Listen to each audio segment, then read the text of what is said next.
عبدالرب ممبئی سے پوچھتے ہیں، ہم نے سنا ہے کہ عمرہ کرنے سے حج واجب ہو جاتا ہے، کیا یہ صحیح بات ہے؟ مذکورہ سوال کا جواب یہ ہے کہ ہر عمرہ کرنے والے پر کوئی حج فرض نہیں ہو جاتا. اس کے لیے 3 بنیادی شرطیں ہیں. نمبر 1 تو وہ جو آدمی عمرہ کر رہا ہے اس پر حج فرض ہو اور اس نے اپنا فرض حج ادا نہ کیا ہو.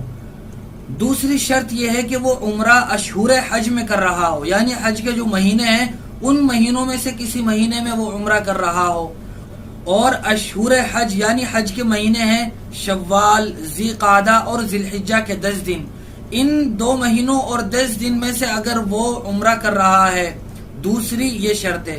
تیسری شرط یہ ہے کہ حج کے دنوں تک ٹھہرنے کے لیے اس کے پاس خرچ کا بندوبست ہو، اس کو گورنمنٹ کی طرف سے مکہ میں رہنے کا اتنا ویزا ملا ہوا ہو کہ قانونی طور پر وہ وہاں رک سکتا ہو.